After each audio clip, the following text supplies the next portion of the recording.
It's another week. It's another midweek message. And here we are today talking about adversity. Last week we talked about pivot. And this week, as I was starting to prepare for this, thinking about dying to self from this past sermon on Sunday and looking at transformed living, I ran into some adversity this morning and started to really push me. And it started to ask some questions to me like, Lord, why is it that sometimes the bad stuff happens or difficulties happen at the worst time? Like, it seems that sometimes when adversity hits, it's not really what I wanted. Like, there's other times I could be prepared for a challenge, and this time I definitely wasn't ready for the challenge this morning. Had a broken AC unit going on up at the bike shop.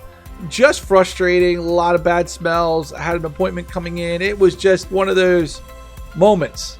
And I woke up this morning knowing that I had to go over there and work on it and get through it. And my mind was just like, Lord, be with me. It wasn't a good start of the day. And as I sat to pause and to be with the Lord for a bit, through a daily devotion, I came across Philippians chapter 1, verse 12 here. And I want to share these verses with you. And 12 to 30, feel free to spend some time reading it. It's really helpful. I find that this section, especially following up from the sermon on Sunday, it's a great one too. But let me read this to you. Now I want you to know, brothers, that in my circumstances have happened instead for the progress of the gospel, so that my imprisonment in Christ has become known in the whole praetorium. The praetorium is the governor's house, Roman rule, the imperial guard. This is this place that's been known through the Roman Empire right now in this space, the locality of the Roman Empire, that is. And to all the rest. There's the people around there. And most of the brothers, trusting in the Lord because of my imprisonment, dare even more to speak the word without fear. So Paul gets imprisoned, he goes through this adversity, but it is actually pushing him and pushing others around him to spread the gospel and to engage even more. And some, even because of envy and strife, preach Christ, and some also for goodwill. The latter do so from love, knowing that I'm appointed for the defense of the gospel. The former proclaim Christ from selfish ambition and not sincerely, thinking to raise up affliction in my imprisonment. What's the result? Only that in every way, whether in pretense or in truth, Christ is proclaimed. And in this I rejoice. But also I rejoice, for I know that this will turn out to me for deliverance through your prayer and support of the Spirit of Jesus Christ. I'm going to pause right there. There's more verses to go. Feel free to dig into them. It's really neat to just see Paul's reaction to being in prison here. And I question, when we hit adversity, how do we react? And do we ever think about what's happening on the other side?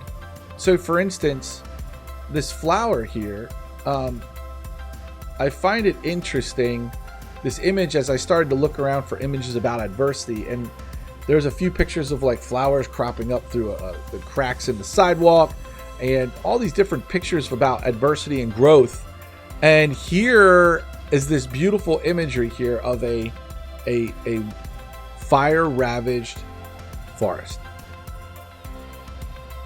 And when you look at this fire-ravaged forest, you think about in your mind the destruction, the devastation that happened from this forest fire, the pain that it went through as the forest was being ripped to shreds by this fire. And as you can see, it was a very large fire. But then afterwards, the newness that starts to happen, we have these blooms of flowers here. And I wonder sometimes if through our adversity, it creates more fertile ground for us to grow.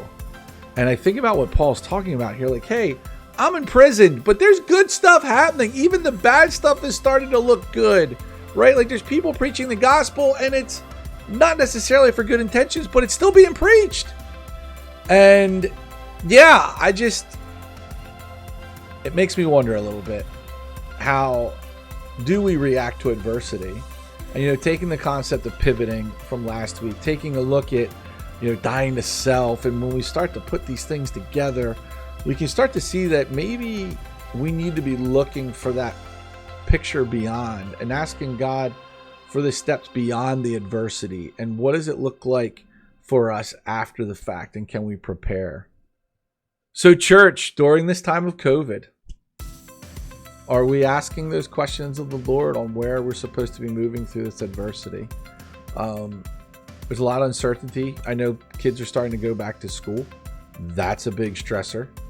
And I know a lot of our families are dealing with this, and our family as well, asking these deeper questions. So this week, look through the adversity of the week.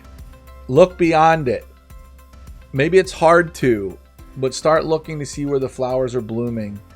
And seek the Lord. Seek others around you as you are feeling the adversity. You're not in this alone. And feel free to drop a message.